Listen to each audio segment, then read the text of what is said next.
기쁘게 받아 주시옵시고 예수님의 보혈로 우리들의 심령을 깨끗하게 하여 주시어서 아버지께 영광만을 드리는 귀한 예배가 될 수 있도록 허락하여 주시옵소서.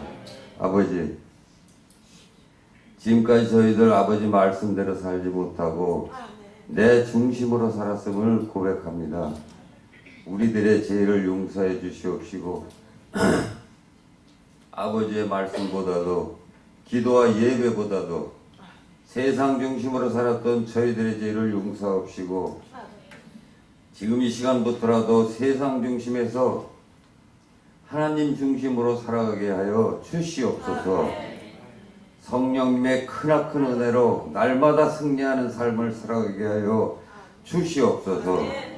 아버지, 하비스터드 교회를 위해 기도합니다. 아버지께서 허락하신 이 성전 자리가 많이 비어 있습니다.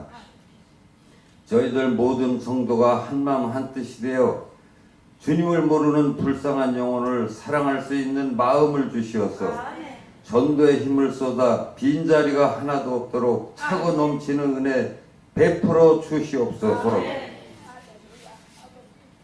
아버지, 저에게 많은 이행 청년들을 지켜주시옵소서. 세상 속의 삶을 멀리하고 새롭게 주님을 영접하였습니다. 잘했다 칭찬해 주옵시고 언제 어디를 가든지 어떠한 어려운 환경 속에서도 절대로 주님을 부인하지 않고 복음을 전할 때 그들에게 산 능력을 주시어서 항상 아버지께 영광만을 드리는 참 그리스도인의 삶을 살아가게 하여 주시옵소서. 아버지, 특별히 이 시간 저희들에게 아버지 말씀 전하시는 오상우 목사님과 이혜선 목사님을 피곤치 않게 건강 지켜주시고 성령 충만으로 가득 채워 주시옵소서. 한마디 한마디 선포하는 말씀 위에 능력에 능력을 더하여 주시어서 그 말씀 듣는 저희들 모두가 큰 감화 감동받는 귀한 시간 허락하여 주시옵소서. 이 예배를 통하여 아버지께는 영광되게 하옵시고 저희들 모두에게는 은혜와 기쁨과 감사가 넘치는 복된 시간이 되게 하여 주시옵소서.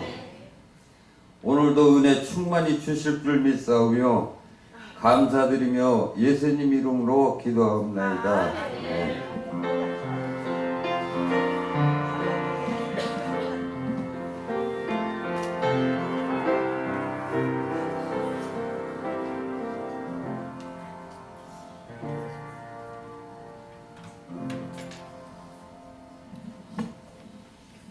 감사합니다. 우리 오늘 함께 나누실 말씀은 창세기 27장 30절에서 37절입니다.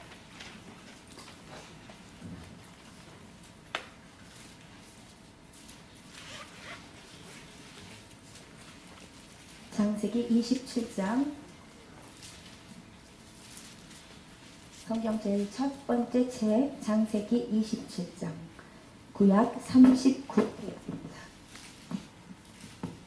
창세기 27장 30절부터 37절.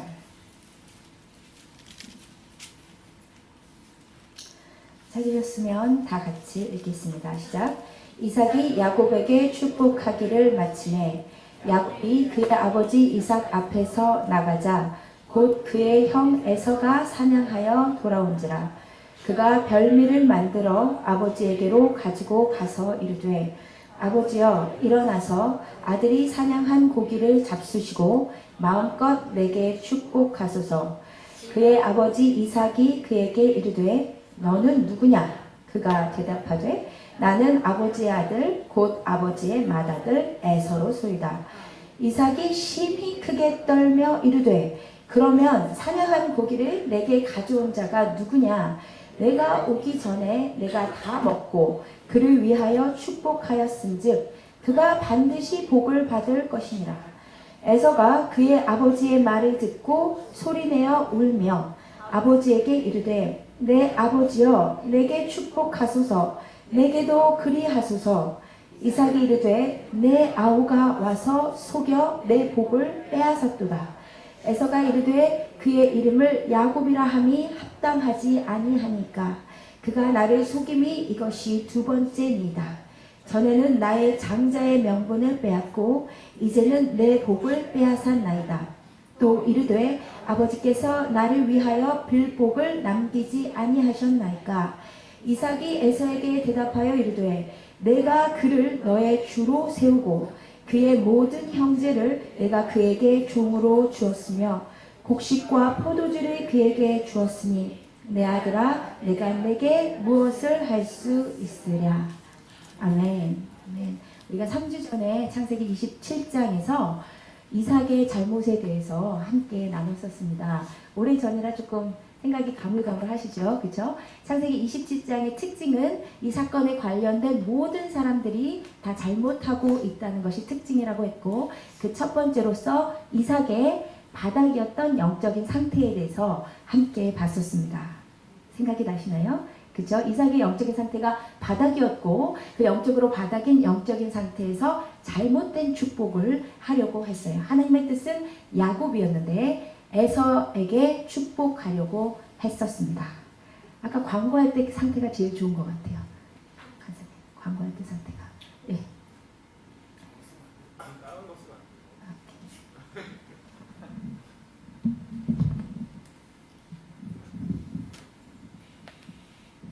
네. 그러면 오늘 이 시간에는 이삭의 축복 이후의 상태를 조금 더 보시고 시간이 되면 리브가와 야곱의 잘못에 대해서도 함께 보도록 하겠습니다. 먼저 우리가 지난 시간에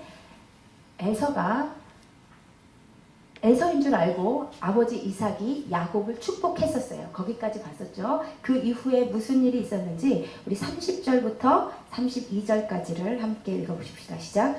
이삭이 야곱에게 축복하기를 마침에 야곱이 그의 아버지 이삭 앞에서 나가자 곧 그의 형 에서가 사냥하여 돌아온지라. 그가 별미를 만들어 아버지에게로 가지고 가서 이르되 아버지여 일어나서 아들이 사냥한 고기를 잡수시고 마음껏 내게 축복하소서. 그의 아버지 이삭이 그에게 이르되 너는 누구냐? 그가 대답하되 나는 아버지의 아들 곧 아버지의 맏아들 에서로소이다. 무슨 일이 있었어요? 이삭이 야곱을 에서인 줄 알고 축복하고 야곱이 축복을 받고 갔는데 뒤이어서 바로 누가 왔냐면 진짜 축복 받아야 될 에서가 왔어요. 그러니까 이삭이 깜짝 놀란 거죠. 분명히 이 사람이 에서인 줄 알고 축복을 했는데 에서가 들어와가지고 나를 이제 축복하세요 하니까 얼마나 깜짝 놀랐겠어요. 그죠? 이삭이 깜짝 놀랐는데 그 반응이 어느 정도였냐? 우리 33절 전반부 이삭의 반응을 함께 읽어보십시다. 시작. 이삭이 심히 크게 떨며 이르되. 이삭이 어떻게 했대요? 심히 크게 떨었대요. 그래서 이 떨다라는 단어의 원어는 하라든데 이 단어는 전율하다, 심하게 흔들리다 뭐 이런 뜻이에요. 그러니까 이삭의 몸이 심하게 흔들릴 정도로 떨었던 것이에요. 근데 심히 크게 떨며라는 삼중의 강조의 표현을 써서 이삭이 두렵고 놀란 정도가 얼마나 심했었는지를 성경이 강조하고 있습니다. 그러면 여기서 우리가 생각해야 될 것은 왜 이삭이 내가 축복했던 사람이 에서가 아니라 야곱이라는 이야기를 듣고 왜 그렇게 심하게 두려워했을까요? 심히 크게 떨며 이삭이 두려워했어요. 왜 그렇게 두려워했을까요? 질문을 드린 거기 때문에 우리 소경희 지사님.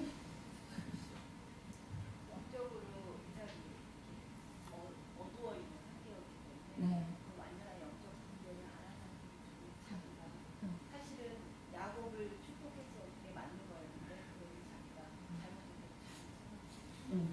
내 생각이 잘못됐었구나. 그죠?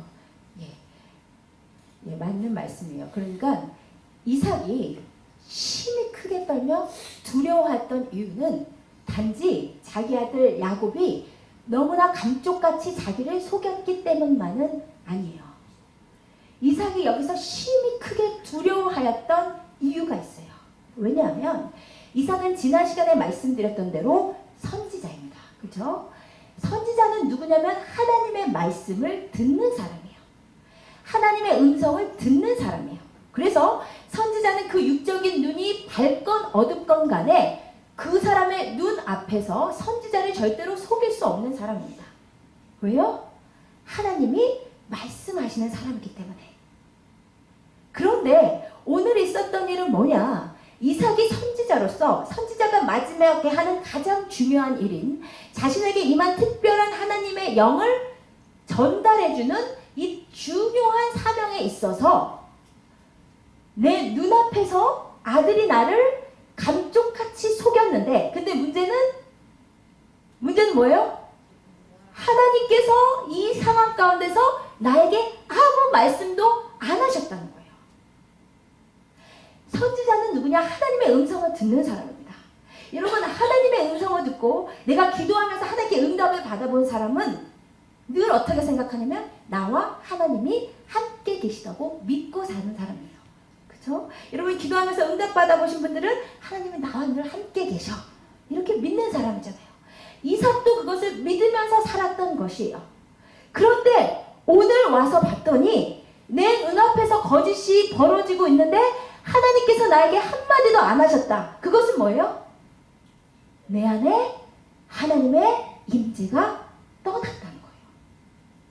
이삭이 그렇게 두려워했던 이유는 하나님이 나와 함께 계신 줄 알고 살고 있었는데, 내가 기름 부음 받은 하나님의 선지자인데 하나님께서 나와 함께 하시지 않으시는구나.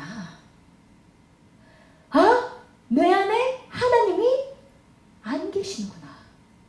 이것을 깨닫는 그 순간 말할 수 없는 두려움이 이삭에게 찾아왔던 거예요. 이삭이 그래서 그렇게 심히 떨면서 두려워했어요. 여러분, 제가 자주 말씀드린 것처럼 하나님의 사람에게 두려워할 것은 딱 하나밖에 없습니다.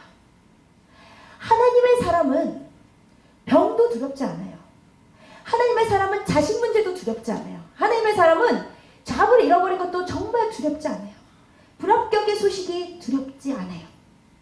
이번 주 한 주 내내 우리 남편이 너무 많이 아팠었어요. 어느 정도로 아프냐면 자고 나서 아침에 일어나면 딱 1시간 동안 살 힘밖에 없대요.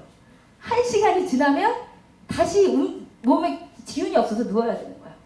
자, 그 모습을 일주일 동안 가만히 보다가 내 마음속에 스물스물 든 두려움은 뭐냐면, 나는 어떻게 살 텐데 우리 딸 아라는 저렇게 어리고 아빠를 좋아하는데 이러다가 어떡하려고 뭐 이런 생각이 들었어요. 근데 제가 새벽에 와서 하나님께 남편이 너무 아프니까 건강을 위해서 기도를 하는데 하나님께서 얼마나 마음에 내 안에 조금 있던 걱정과 두려움까지도 다 가져가시는지 걱정과 두려움이 하나도 없는 거예요. 왜냐면 생사 화복과 인간의 건강과 생명을 주도하시는 분이 하나님이시잖아요. 생명을 주시는 분도 하나님이시고 가져가시는 분도 하나님이시잖아요. 우리 남편이 죽는다는 것은 아니지만. 그리고 하나님께서 어떤 상황으로 인도하시던 간에 늘 우리 아까 부른 대로 실수가 없으신 하나님께서 늘 최선으로 지금까지 인도하여 오셨고 늘 앞으로도 최선으로 인도하실 텐데, 아니 하나님 안에 있으니까 걱정할 게 하나도 없더라고요. 진짜 두려운 게 하나도 없더라고요. 왜요? 하나님이 나보다 나를 더 사랑하시니까. 내 삶은 하나님의 손바닥 안에 있으니까.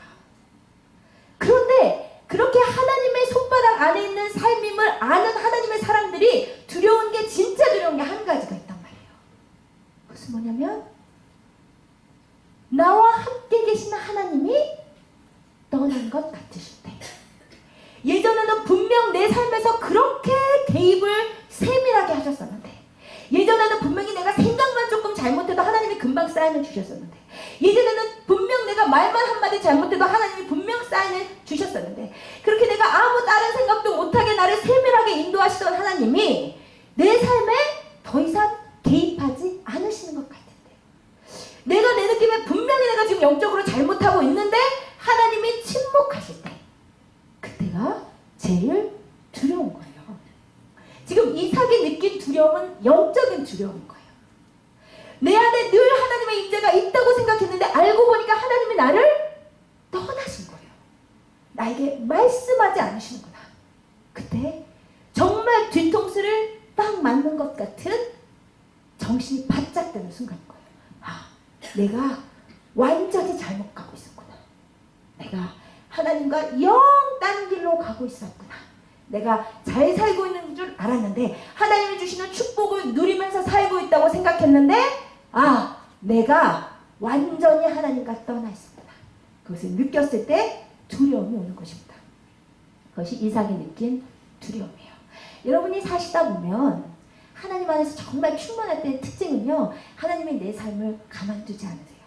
욥의 고백처럼 하나님께서 내 숨 쉴 것까지 다 간섭하시는 것 같고 하나님께서 내 생각 하나하나까지 다 간섭하시는 듯이 나를 세밀하게 개입하세요.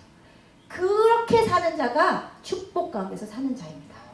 그런데 하나님께서 내 삶에 개입하지 않으시는데 내가 처음에는 몰라요. 왜냐면 영적으로 떨어지면 내가 잘 가고 있는지 잘못 가고 있는지도 모르거든요. 그래서 체크업할 여유도 없거든요. 그냥 내가 축복받으면서 살고 있다. 근데 내가 생각하던 일이 안 되거나 하나님께서 큰 사인을 주실 때, 우리 김미선 집사님 자주 간증하신 대로 내가 하나님과 멀어져서 살고 있었는데 아들을 통해서 말씀하시기 전까지는 모르고 있다가 아들 문제가 딱 터지자 정말 뒤통수 맞는 것처럼 아, 내가 완전히 잘못되어 있었구나. 바로 이런 순간들이 우리 가운데 있을 수가 있단 말이에요. 그러면 그 순간에 우리가 해야 될 일이 중요해요. 이삭은 그렇게 내 안에 하나님이 안 계시는구나, 하나님이 나에게 임재하지 않으시구나 느꼈을 때 그 다음에 믿음의 사람다운 행동을 합니다. 여러분, 이 그 다음의 대처가 중요해요. 여러분, 이 다음에 그 두려움을 느끼고 나서 이삭이 한 행동은 우리로 하여금 역시 이삭은 그래도 이삭이구나 라는 생각을 하게 해요. 이삭이 어떤 행동을 하였는지 우리 33절에서 37절, 하나님의 임재가 내 안에서 떠났음을 느끼고 나서 이삭이 한 행동을 함께 읽어보시겠습니다. 시작. 이삭이 심히 크게 떨며 이르되 그러면 사냥한 고기를 내게 가져온 자가 누구냐? 내가 오기 전에 내가 다 먹고 그를 위하여 축복하였은즉 그가 반드시 복을 받을 것이니라. 에서가 그의 아버지의 말을 듣고 소리내어 울며 아버지에게 이르되 내 아버지여, 내게 축복하소서, 내게도 그리하소서. 이삭이 이르되 내 아우가 와서 속여 내 복을 빼앗았도다. 에서가 이르되 그의 이름을 야곱이라 함이 합당하지 아니하니까 그가 나를 속임이 이것이 두 번째니라. 전에는 나의 장자의 명분을 빼앗고 이제는 내 복을 빼앗았나이다. 또 이르되 아버지께서 나를 위하여 빌복을 남기지 아니하셨나이까. 이삭이 에서에게 대답하여 이르되 내가 그를 너의 주로 세우고 그의 모든 형제를 내가 그에게 종으로 주었으며 곡식과 포도주를 그에게 주었으니 내 아들아, 내가 내게 무엇을 할 수 있으랴. 여러분 보세요. 자기는 자기가 사랑하는 아들 에서를 축복하려고 했는데 하나님께서 결국은 야곱을 축복하게 만드셨을 때 이삭이 취할 수 있는 행동은 당장 그놈 야곱 불러와 해서 너 어떻게 눈앞에서 네 아버지를 속일 수 있어? 라고 따질 수 있었겠죠. 그렇죠? 아니면 리브가 당장 들어와. 어떻게 너가 나를 속일 수 있어? 너 저주받을 행동을 했어. 라고 할 수도 있을 거예요. 그렇죠? 혹은 분명히 야곱이 속여서 취한 축복이기 때문에 이삭이 그 축복을 내가 잘못 알고 한 축복이니까 내가 취소할게, 번복하고 에서를 축복했을 수도 있어요. 그런데 이 상황에서 이삭이 취한 행동은 뭐예요? 내가 이미 야곱에게 할 축복을 다 해버렸으니 내가 너에게 무엇을 할 수 있겠느냐? 라고 이삭이 하나님의 개입의 손길을 깨닫고 하나님의 뜻에 순복하기로 했다는 것입니다. 여러분, 이 행동이 굉장히 중요한 것이에요. 여러분, 우리가 하나님의 임재의 손길이 떠났다고 느끼는 그 순간 해야 되는 일은 뭐냐면 나로 하여금 하나님과 나 사이를 방해한, 하나님과 나 사이에 틈이 생기게 한 것이 무엇인지를 따져보셔야 돼요. 이삭에게 있어서 그것은 무엇이었어요? 이삭이 왜 하나님의 귀한 손길에서 점점 멀어지게 됐어요? 에서가 사냥한 고기였어요. 그쵸? 에서가 사냥해온 고기 때문에 에서를 과도하게 편애하게 됐던 것이 이삭으로 하여금 하나님의 뜻에서 멀어지게 했습니다. 그 순간, 그렇다면 지금 내 앞에서 내가 그렇게 사랑하는 아들 에서가 울면서 아버지 나한테 축복해 주세요. 나한테 축복할 것은 왜 남기지 않으셨어요? 했을 때 인간적인 마음으로는 찢어지죠. 왜냐하면 너무 사랑하니까. 여러분 창세기 27장을 히브리어로 읽어보면 얼마나 편애가 심했던지, 이삭이 아들 에서를 부를 때는 한국말로는 그냥 에서인데 내 사랑하고 사랑하는 아들 이삭 에서라는 뉘앙스를 풍기면서 얘기해요. 또 어머니 리브가는 자기 야곱 부를 때만 내 사랑하고 사랑하는 아들 야곱이라는 뉘앙스로 얘기해요. 둘 다 서로 다른 대상을 너무 심하게 편애하고 있었던 것이에요. 그런데 이삭은 정말 에서를 사랑했었습니다. 그런데 그 내 사랑하는 아들이 내 앞에서 울면서 나를 축복하소서, 나에게도 그리하소서 하면 내 인간적으로 편애하는 마음이 동하니까 너무 축복하고 싶을 거 아니에요. 근데 이삭이 그 순간에 스탑하고 하나님의 뜻에 굴복하기로 한 것이었어요. 하나님의 뜻이, 가만히 생각해봤더니 내가 이삭의 에서의 그 사냥해온 고기, 그것 때문에 하나님과 나 사이가 이렇게 멀어졌구나. 정신 차리고 그것을 내어버리기로 한 것이에요. 하나님의 뜻에 순종하기로 한 것이에요. 그래서 그 자신이 한 축복을 번복하지 않고 야곱의 축복을 확정화시킵니다. 여러분, 이 행동은 이삭이 일생 중 한 행동 중에 가장 믿음의 행동이었어요. 제가 어떤 근거로 그렇게 얘기할 수 있을까요? 히브리서 11장 20절을 함께 보시겠습니다.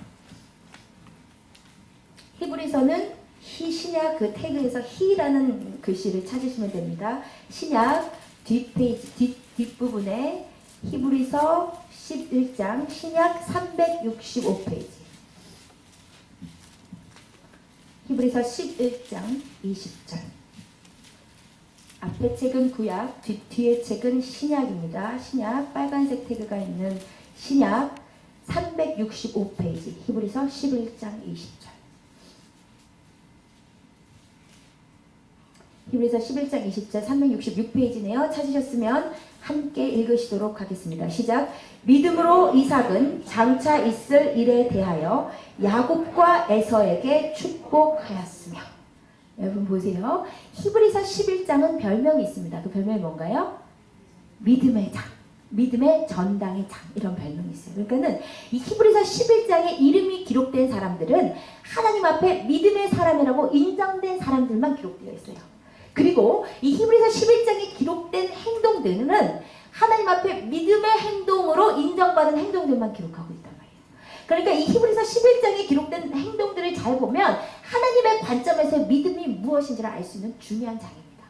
그런데 이삭이라는 사람이 히브리서 11장의 믿음의 전당에 들어왔는데, 히브리서 11장에서 말하기를 이삭이 한 전체 행동 중에서 믿음으로 가장 믿음의 행동으로 꼽힌 행동이 뭐냐면, 이날 두려워하면서 하나님의 부재를 경험하고 나서 하나님의 뜻에 순종한 것. 그쵸? 야곱을 축복하고 에서는 저주에 가까운 축복을 하기로 한 것. 이것이 하나님의 관점에서 가장 큰 믿음이었다는 것이에요. 여러분, 그러므로 히브리서 11장 20절에 의하면 믿음은 뭐냐면 하나님의 손길을 느낄 때 곧바로 순종하는 것이 믿음이다 이거예요. 여러분, 그런데 의외로 사람들이 이것을 정말 못합니다. 정말 못해요. 첫째로는 하나님의 임재가 내 안에서 떠났다고 느끼는데 그것을 당연시해요. 이삭처럼 두려워해야 되는데, 저 하나님이 아무리 생각해도 내 삶에 함께하지 않으시는 것 같아요. 이것은 큰일 난 일입니다. 그렇죠? 그런데 1차적으로는 나 다 까먹었죠. 내가 다 옛날 일이에요. 까먹은지 한참 됐어요. 라고 마치 내 안에 하나님의 임재가 없는 것이 자연스러운 일이냐 생각하실 뿐만 아니라 하나님의 임재로부터 나를 떠나게 한 요소는 아는데 그것은 결단을 안 하고 머뭇머뭇거리고 붙잡고 있다는 말입니다. 분명히 여러분이 한번 처음 예수님을 알아가시는 분들은 이 말씀이 조금 이해가 안 될 수 있어요. 왜냐면 하나님의 임재를 경험해 본 적이 없으니까. 근데 한번 하나님의 임재를 경험해 본 사람이 그 임재가 떠날 때는 분명히 이유가 있습니다. 그러니까 성령이 아예 떠나버리신다는 것이 아니라 내 안에 충만한 성령의 충만함이 기름 부으심이 떠난다는 얘기죠. 그러면 이유가 있어요. 분명히. 그것이 어떤 사람에게는 내가 너무 사랑하는 자식 문제가 하나님보다 앞에 있으면 당연히 하나님의 임재가 떠나게 되어 있죠. 어떤 사람은 그것이 내가 너무 즐기는, 너무 좋아하는 돈 문제가 하나님과 나 사이에 있으면 당연히 하나님의 임재가 약해질 수밖에 없어요. 어떤 사람은 그것이 남자친구, 여자친구 하나님으로부터 멀어지게 합니다. 어떤 사람은 그것이 내가 너무 즐기는 스포츠, 내가 너무 좋아하는 취미, 그것도 때로는 그것이 지나치면 하나님과 내 사이를 막을 수가 있어요. 그러면 이삭처럼 내가 늘 입에 물었던 에서에 사냥하여 온 고기가 나와 하나님 사이를 멀어지게 했구나 느끼면 바로 그 고기를 던져버리셔야 돼요. 바로 에서에 대한 편애를 중단하셔야 돼요. 바로 하나님의 뜻에 순종하셔야 돼요. 그런데 놀라운 것은 너무나 많은 분들이 왜 내가 하나님과의 관계가 이렇게 미적지근한지는 알아요. 근데 거기에서 결단을 못해. 다 아는데 난 맨날 자식 때문에 이래요. 난 맨날 그거 하나 때문에 이래요. 아는데 그 하나를 포기하지 못한다. 어떻게 그렇게 포기하지 못하시는지. 하나님께서 분명히 이것 때문이다라고 나에게 깨닫게 하신 것은 빨리 버리셔야 돼요. 근데 그것을 계속 갖고 있는 것을 전문용어로 뭐라고 그러는지 아세요? 똥꼬집이라고 해요. 그럼 고집도 아니고 똥꼬집. 하나님 앞에 똥꼬집 피우는 거예요. 하나님, 저 이거 너무 좋아하는 거 아시잖아요. 하나님, 내가 이게 너무 중요한 거 아시잖아요. 네, 하나님 앞에 고집 피워봐야 좋을 게 하나도 없어요. 그래서요, 여러분 안에 내가 이것 때문에 내가 하나님 앞에 100% 나아가지 못한다 라고 생각하시는 것이 있으신 분은 이삭처럼 빨리 버려버리세요. 그리고 하나님의 뜻에 그 시로 순종하세요. 그런데 히브리서 11장 20절의 말씀처럼 하나님께서 그 행동을 믿음의 행동이다라고 칭해 주시는 것이에요. 바로 이 행동 때문에 우리로 하여금 이삭은 역시 이삭이야 라는 생각이 들게 합니다. 근데 이 정도면 참 좋은데 이삭이 이렇게 정신 차리고 하나님께로 다시 돌아가는 이 중요한 회개의 순간에 이삭이 결정적인 실수 하나를 합니다. 혹시 그것이 무엇인지 찾으신 분? 질문 드렸죠? 이삭이 지금 내 안에 하나님이 안 계시는구나 깨닫고 하나님께로 돌아가기로 작정했어요. 그렇죠? 마음의 편애도 끊고. 그런데 이 와중에 이삭이 결정적인 실수 하나를 해요. 혹시 찾으신 분 계세요? 네, 정확했어요. 예, 이삭이 한 실수 30절에서 35절 다시 창세기 27장으로 가시겠습니다. 창세기 27장 33절에서 35절 이삭의 결정적인 실수가 무엇이었는지를 함께 읽으시겠습니다. 시작. 이삭이 심히 크게 떨며 이르되 그러면 사냥한 고기를 내게 가져온 자가 누구냐? 내가 오기 전에 내가 다 먹고 그를 위하여 축복하였은즉 그가 반드시 복을 받을 것이니라. 에서가 그의 아버지의 말을 듣고 소리내어 울며 아버지에게 이르되 내 아버지여 내게도 축복하소서 내게도 그리하소서. 이삭이 이르되 내 아우가 와서 속여 내 복을 빼앗았도다. 여러분 잘 들어보시기를 바랍니다. 지금 이삭은 하나님의 손길을 깨닫고 하나님 앞에 100% 순복하고 나아가기로 결정했어요. 그죠? 그러면 그 회개의 순간에 함께 같이 똥꼬집을 피우던 같이 하나님의 선에서 멀어져 있던 한 사람 나랑 똑같이 한 사람 에서를 같이 데리고 회개의 자리로 가야 해요. 그죠? 지금 에서는 이삭은 하나님의 사람이기 때문에 하나님의 손길을 깨달은 순간 하나님께 돌아오기로 작정하지만 지금 이 에서는 하나님의 손길을 경험해 본 적이 없는 사람이기 때문에 이렇게 하나님께서 역사하신 순간에도 뭐하고 있어요? 아직도 아빠 붙잡고 있잖아요. 아빠 나한테도 축복하소서, 나한테도 그리하소서. 에서도 내가 이렇게 장자의 명분을 가볍게 여겼더니 역시나 내 동생에게 축복이 돌아갔구나. 나도 좀 정신 차려야겠다 하면 좋은데 지금 에서는 여전히 인간적인 모습으로 아버지가 축복을 해주는 주체인 것처럼 아버지 나도 축복해주세요. 내게도 그리하소서 하고 있는 것이에요. 그러면 이 순간 이삭이 해줘야 될 말은 무엇이었겠습니까? 아들아, 참 세상 일이 묘하구나. 내가 진짜 너를 축복하려고 했는데 하나님께서 이 모든 일을 바꾸셔서 너 동생을 축복하게 하셨구나. 에서야, 이것이 하나님의 뜻임을 우리가 받아들이자. 그리고 우리들이 너무 고집 피우면서 지금 하나님께 멀어져 있었어. 이제 정신 차리고 하나님 앞으로 돌아가자. 그러면 하나님께서 왜 너의 삶도 책임지시지 않으시겠니? 라고 이야기를 해줬어야 마땅합니다. 그죠? 그런데 지금 이 순간에 이삭이 하는 말은 무엇이냐면 그 간교한 놈 야곱이, 그 교활한 놈 야곱이 교활하게 와서 네 것을 빼앗았구나. 여러분, 이 말은 이삭이 물론 사랑하는 에서가 앞에서 우니까 위로하고 싶어서 한 말이었을 테지만 이 말의 속뜻은 이 축복은 원래 네 거였어, 이 말이잖아요. 이 축복은 원래 에서야 너 것이었어 라는 의미잖아요. 그러므로 이 말은 에서를 피해자로 규정하는 말입니다. 그렇죠? 그러면 이 말을 들은 에서의 기분은 어떻겠어요? 진짜 내가 피해자구나 라고 생각하게 돼요. 그리고 또한 내가 사기 당했다고 느끼기 때문에 일어나는 기분은 뭐겠어요? 분노와 분함과 복수심입니다. 그렇죠?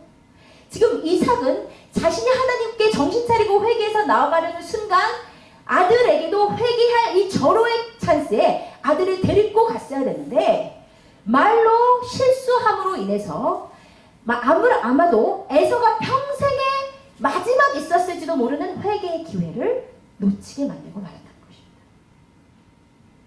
여러분 잘 들으시길 바랍니다. 자주 말씀드리듯이 우리의 혀의 사용이 너무나 중요합니다. 그렇죠? 이것은 안 믿는 사람들 사이에서도 그렇잖아요. 안 믿는 사람들도 야, 말 조심해, 말한 대로 돼, 그런 말들 많이 하잖아요. 그렇죠? 원래 말이라는 것은 불신자들에게도 중요한 것입니다. 그런데 하나님을 따라가는 신앙인들에게 있어서 이 혀의 권세라는 것은 정말로 중요한 것이에요. 왜냐하면 우리의 입의 말에 권세를 주셨기 때문이에요. 제가 자주 말씀드리지만 우리 혀로 하는 말이 우리의 마음과 영혼의 상태를 주도합니다. 아시겠어요?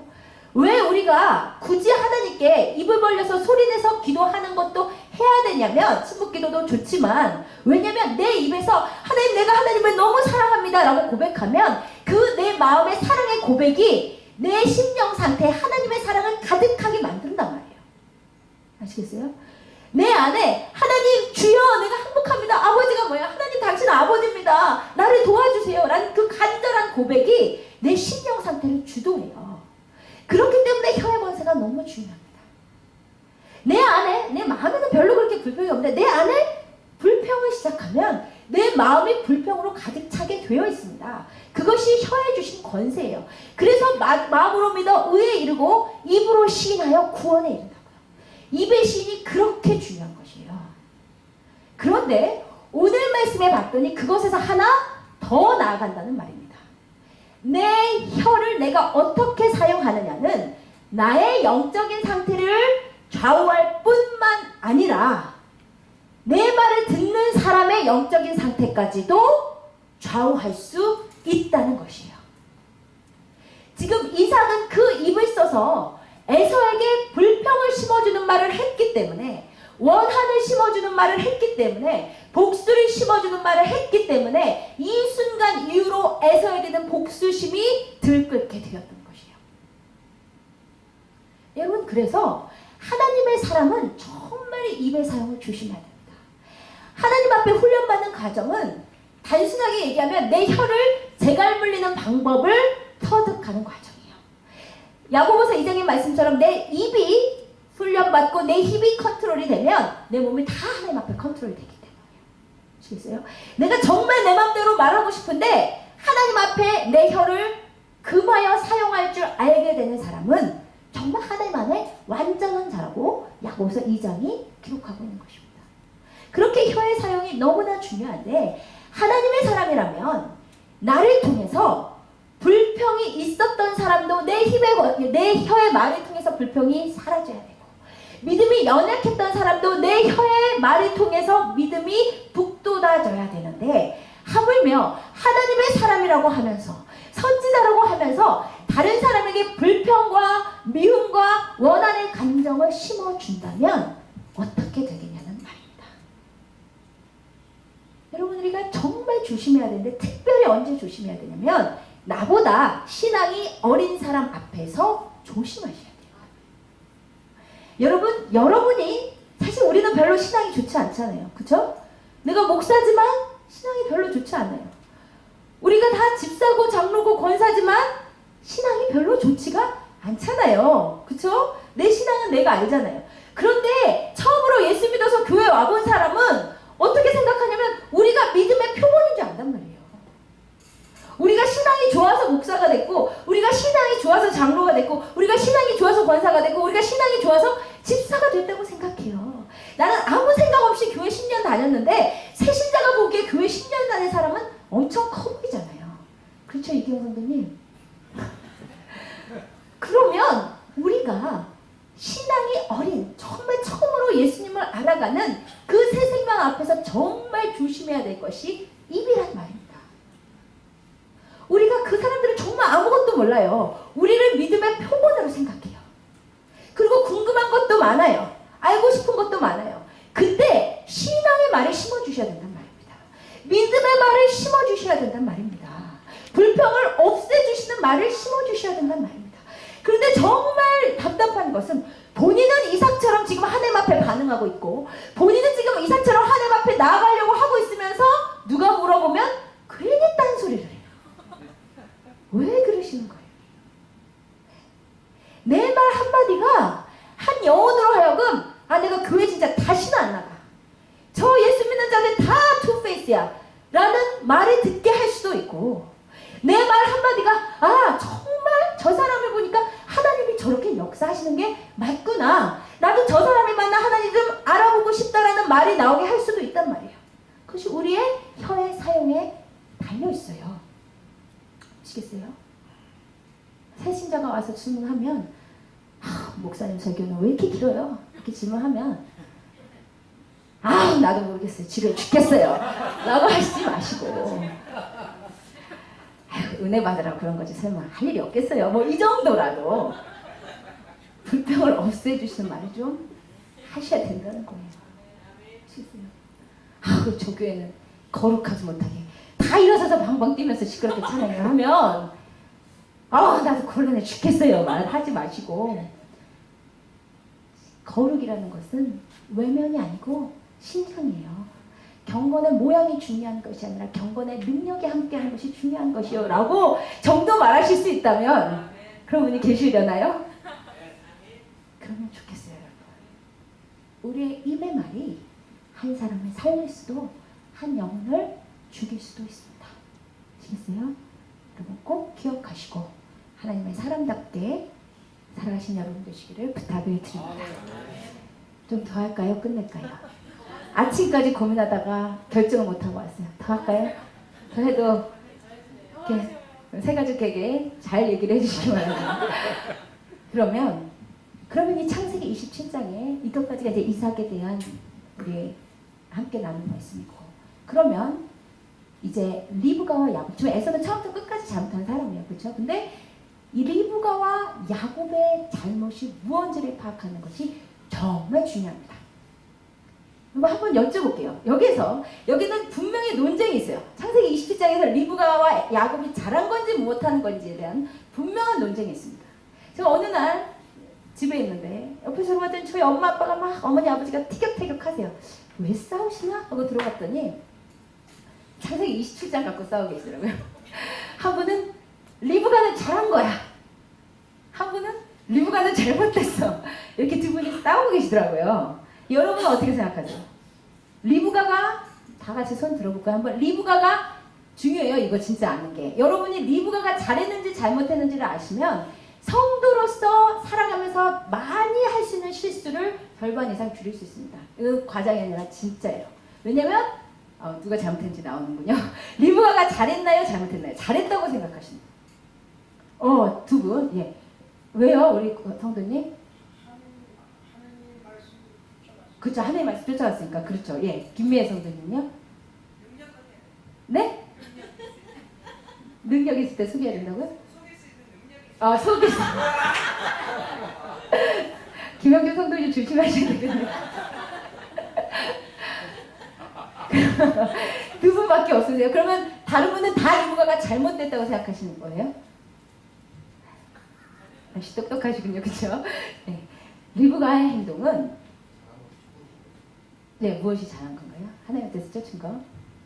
네. 근데 리브가의 행동은 잘못된 행동입니다. 왜일까요? 네. 여러분 보세요. 지금 리브가라는 사람은 어떤 사람이냐면 하나님으로부터 야곱이 축복받을 것임을 들은 사람이에요. 그렇죠? 하나님의 뜻이 무엇인지를 분명히 아는 사람이에요. 그런데 내 남편을 봤더니 지금 하나님에게서 멀어져서, 그렇죠? 자꾸 하나님의 뜻을 거스리려 하고 있어요. 이때 여러분이 리브가라면 취하여야 하는 행동은 무엇일까요? 그렇죠. 여러분이 리브가라면, 하나님의 뜻을 아는 리브가라면 여러분이 가장 먼저 해야 될 일은 기도입니다. 하나님께서 분명히 야곱을 축복하시라는 예언을 들려주시지 않았습니까? 근데 우리 남편이 지금 하나님의 뜻을 도저히 못 듣는 지경이 됐어요. 하나님, 우리 남편의 영적인 지각력을 좀 다시 회복시켜 주세요. 하나님의 음성을 다시 들을 수 있도록 좀 인도해 주세요라고 남편을 위해서 기도해야 돼요. 이것은 너무나 중요한 일이기 때문에 목숨 걸고 기도하셔야 돼요. 야곱과 함께, 야곱아 우리 작전 기도하자, 야곱아 우리 새벽 기도하자, 목숨 걸고 금식하고, 지금 아빠가 너무나 이러다가는 에서를 축복하게 됐는데 이거 하나님의 뜻 아니잖아. 우리 위해서 기도하자. 기도하셔야 돼요. 그리고는 기도만 하고 끝내면 안 돼요. 그 다음에 해야 될 일은 뭐예요? 남편을 정면으로 설득해야 됩니다. 남편에게 가서, 여보, 우리 애들이 배 속에서 싸울 때 하나님 앞에 가서 들은 예언 당신도 기억하잖아. 당신이 지금 혹시 그 사냥한 에서의 고기 때문에 하나님에게서 멀어진 거 아니야? 우리 좀 다시 생각해보자. 다시 기도해보자라고 정면으로 설득한 노력을 최선을 다해서 해야 돼요. 근데 만약에 거기까지 했는데도 이삭이 안 듣는다면 어떻게 할까요? 이제 그때는 거짓말 해도 되나요? 안 돼요. 목숨건, 그때 룻기에서도 나왔지만 위기의 순간에는 먼저 목숨건 기도를 하고, 기도 가운데서 하나님으로부터 일을 해결할 지혜를 받고, 세 번째 인간이 할 도리를 합니다. 그 다음에는 기다림이에요. 내가 하나님 앞에 목숨 걸고 기도하고 내가 해야 될 일을 다 했으면 그 다음에는 기다려야 돼요. 근데 까딱 잘못해서 한 발자국 더 나아가면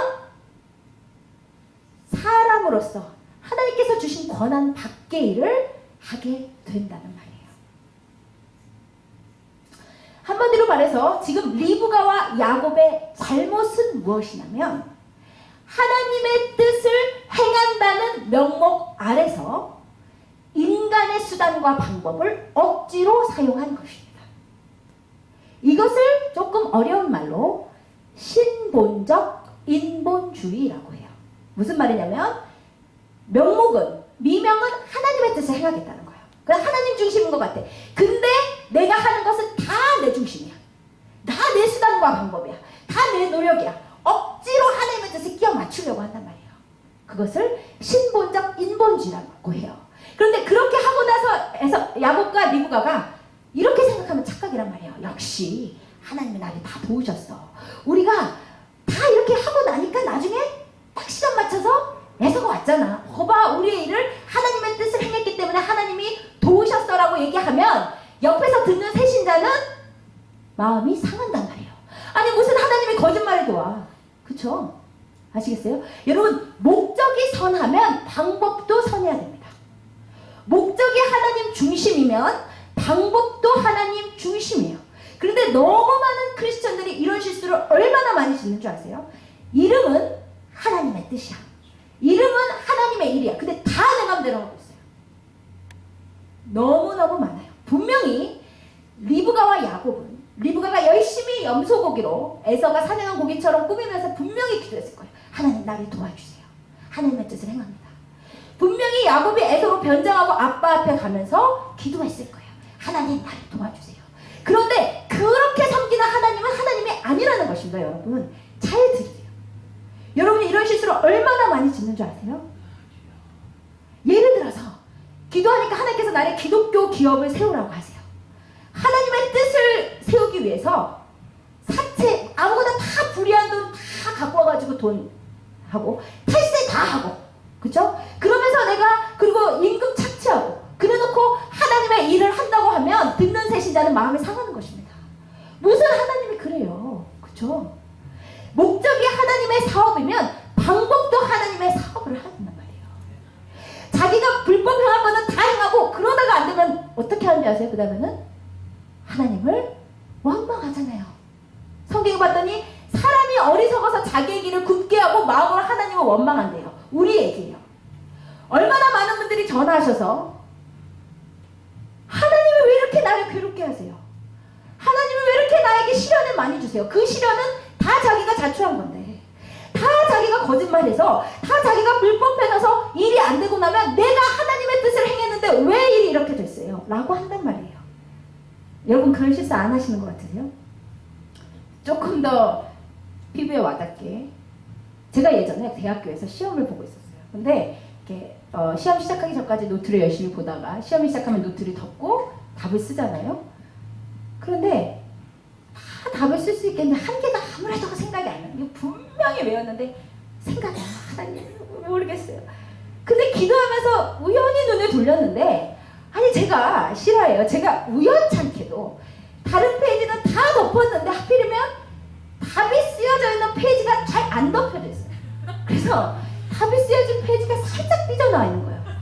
그리고 정말 하나님의 함께 하시는 손길처럼 그 답이 내 눈앞에 들어오는 거예요. 그때 제가 순간 뭐라고 생각했냐면, 역시 하나님이 나를 도우시는구나. 역시 하나님은 나를 사랑하는구나 생각하고 답을 적어서 냈어요. 근데 답을 적어서 내고 나자마자 내 안에 찔림이 왔습니다.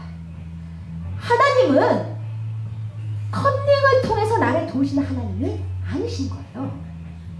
꼭 내가 실행을 해야 하나님께서 나에게 좋은 성적을 주시는 분이 아니란 말이에요. 근데 우리가 너무너무 자주 내 마음대로 행하면서 하나님의 뜻, 하나님의 축복, 하나님의 도우심이라는 단어를 갖다 붙인단 말이에요. 그러면 여러분은 은혜 받고 계실지 모르지만 신앙이 없는 옆에 분은 도저히 그 사람이 섬기는 하나님을 이해할 수가 없는 것입니다. 아시겠어요? 여러분, 신본적 인본주의라는 실수, 내가 기만과 실책과 거짓말과 불법을 하면서 하나님의 뜻을 내가 행하고 있어 라고 생각하시면 큰 오해시란 말이에요. 아시겠어요? 그것이 리브가와 야곱이 저지른 실수입니다. 그런데 여러분, 이 실수를 정말 안 저질러야 되는 이유가 있어요. 왠지 아세요? 어차피 우리의 삶에 하나님의 뜻은 이루어지게 되어 있습니다. 하나님의 뜻은 우리가 억지로 수단과 방법을 사용하지 않아도 하나님 자신이 이루어 가시는 거예요. 근데 문제는 뭔지 아세요? 그 하나님의 뜻을 이루는 과정에서 억지로 내 수단과 방법으로 하나님의 뜻을 이루려 한 사람에게는 고통이 따라요. 무슨 말인지 아시겠어요? 창세기 27장의 특징은 모든 사람이 잘못하고 있는데 그 와중에 있었다는 것입니다. 그런데 만약에 그렇게 인간들이 실수하지 않았으면 아무런 상처도 없이 아무런 고통도 없이 이루어졌을 하나님의 뜻이 야곱과 리브가가 억지로 인간적인 수단과 방법으로 이용해서 하나님의 뜻을 이루려고 하다 보니까 자기도 상처 입고 남도 상처 입히게 됐단 말이에요. 여러분, 억지로 하나님의 뜻을 이루려고 한 리브가가 겪게 된 고통이 뭔지 혹시 아세요? 아시는 분? 네? 형제간의 갈등, 예, 또 그리고요, 또 있어요. 맞아요. 어떻게 하세요? 억지로 하나님의 뜻을 이용해서 하나님의 뜻이라는 명목 아래서 편애하는 내 아들이 축복하게 만든 리브가가 평생 겪게 된 고통은 그렇게 사랑하는 아들을 이 순간 이후로 평생 못 보는 고통을 겪게 됩니다. 리브가가 이렇게 하지 않았다면 일이 그렇게까지 갔을 리가 없어요. 하나님께서 알아서 하셨을 것이에요. 분명히 부드러운 방법으로 하나님께서 역사하셨을 것이에요. 그런데 리브가가 자신의 수단과 방법을 억지로 사용함에 따라 리브가는 이 사건 이후로 평생 그렇게도 사랑하는 아들을 다시는 못 보게 됩니다. 그럼 반면 야곱이 이 사건을 통해서 얻게 된 고통은 무엇일까요?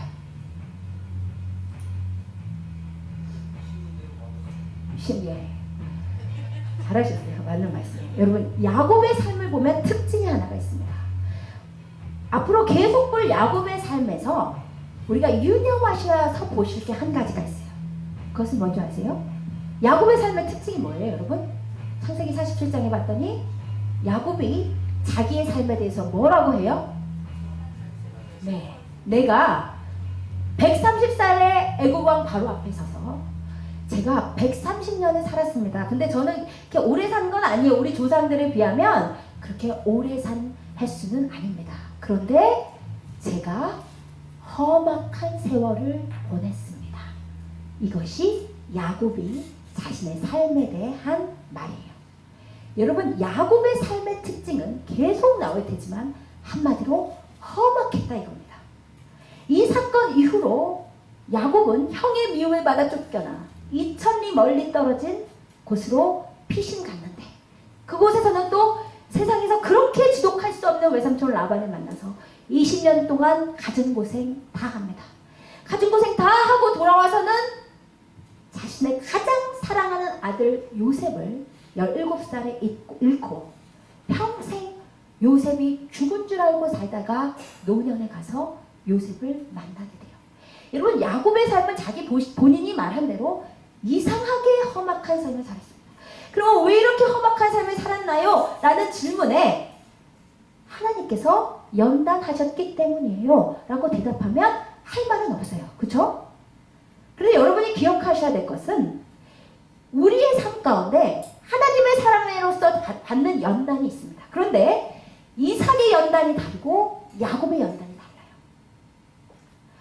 이삭이 40살까지 결혼을 못했던 연단, 결혼하고 20년 동안 자녀가 안 생긴 연단은 본인이 자초한 게 아니에요. 본인의 성품이 자초한 게 아니에요. 그야말로 하나님께서 그 아들을 하나님의 사랑으로 고통을 알고 연단시키려고. 여러분, 하나님의 사람이 되면 하나님께서 우리에게 고통이라는 것을 알게 됩니다. 하십니다. 왠지 아세요? 예수 그리스도는 고통당하신 분이에요. 예수 그리스도는 상처 입은 치유자라고 하시잖아요. 왜 예수님이 우리를 치유하시는지 아세요? 그분이 상처받아 보셨기 때문이에요. 그리스도인은 그러므로 예수 그리스도를 쫓아가는 자들이기 때문에 살면서 하나님께서 페인이라는 것이 무엇인지를 알게 하시는 고통을 주세요. 특히 목회자는 자기가 고통을 겪어보지 않은 사람은, 다른 사람의 아픔을 이해할 수 없는 사람은 절대로 목회자가 될 수 없습니다. 여러분, 그래서 저는 사실 큰 교회에서 목회자를 초빙한 첫 번째 조건이 뭐예요? 유학한 사람이잖아요. 그쵸? 박사 과정까지 유학한 사람이잖아요. 저는 이런 식으로 목회자를 교회에서 청빙하기 때문에 교회가 힘을 잃어간다고 믿습니다. 왠지 아세요? 다른 사람보다 하이 클래스를 걸어온 사람이 어떻게 없고 못 배우고 아픈 사람의 아픔을 이해할 수 있어요. 그렇잖아요.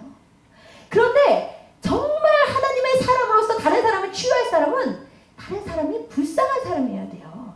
예수 그리스도의 눈으로, 하나님의 눈으로 영혼들이 불쌍함을 볼 줄 아는 사람이어야 돼요. 그러면 그런 사람을 만들기 위해서 하나님이 사람이 되면 하나님이 연단하시고 아픔을 알게 하세요. 뼈아픈 눈물을 나에게 흘리게 하세요. 왜요? 나를 통해 그 뼈아픈 눈물을 흘리는 다른 사람을 치료하시기 위해서요. 그것이 목회자의 조건입니다. 목회자는 설교를 잘해야 목회자 되는 거 아니에요. 스마트해야 목회자 되는 거 아니에요. 영혼을 위해서 울 수 있어야 목회자예요. 지금 우리 교회에서 무교육자를 찾고 있는데 아무리 뒤져도 영혼을 위해서 함께 울 수 있는 사람은 못 찾겠어요.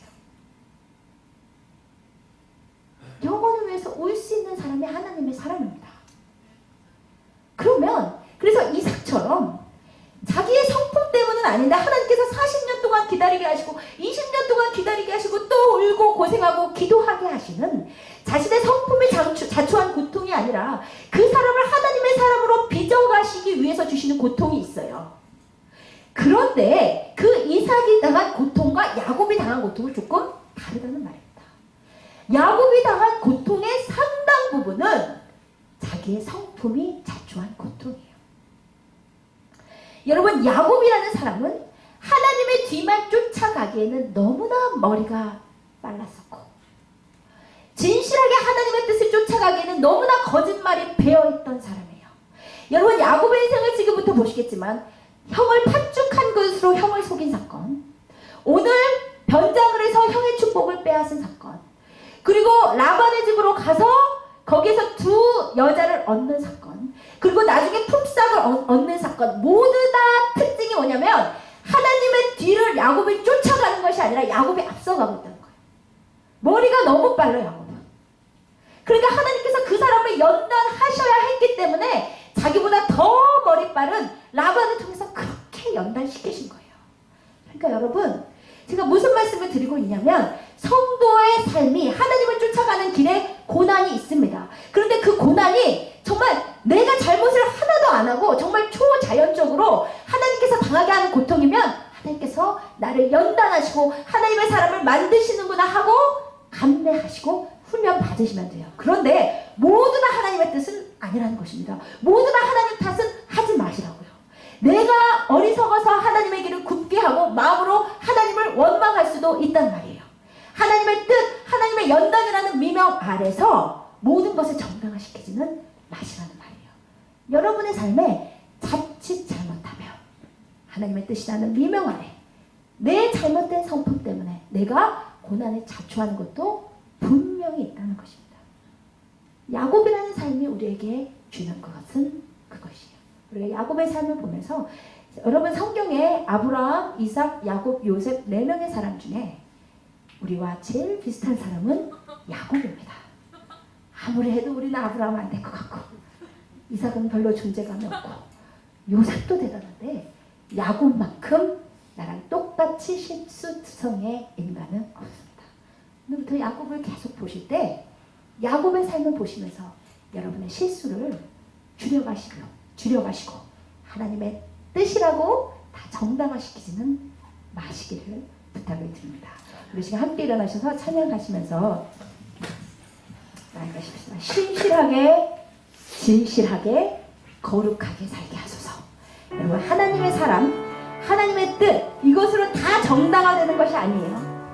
내가 신실하게, 거룩하게 하나님 안에서 정도를 거두셔야 돼요. 하나님의 뜻을 추구하고 싶으신 분은 방법도 매일매일의 삶도 진실하게, 신실하게, 하나님을 싫어하시는 것은 버리면서 사시기 바랍니다. 이렇게 찬양하십시다. 신실하게, 진실하게, 거룩하게 살게 하소서. 신실하게, 진실하게, 거룩하게 살게 하소서. 다시 찬양하십시다. 신실하게, 진실하게, 신실하게, 진실하게, 거룩하게 살게 하소서. 신실하게, 진실하게, 거룩하게 살게 하소서.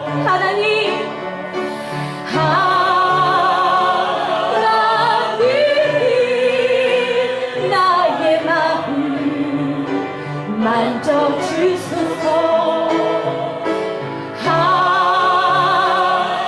하나님이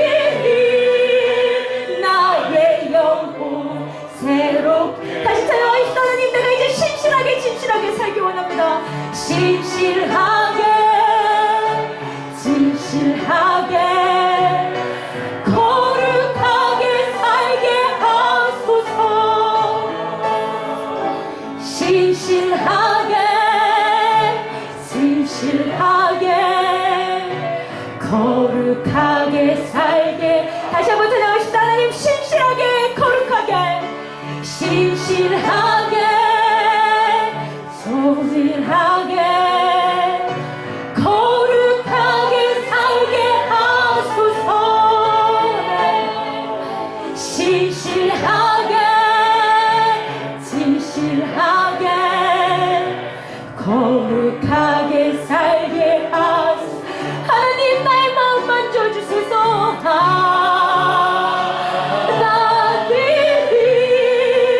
나의 마음 만져주소서. 하나님, 나의 영혼 새로. 우리 하나님 새롭게 하시옵소서. 하나님, 나의 마음 만져주소서. 하나님, 나의 마음 만져주소서.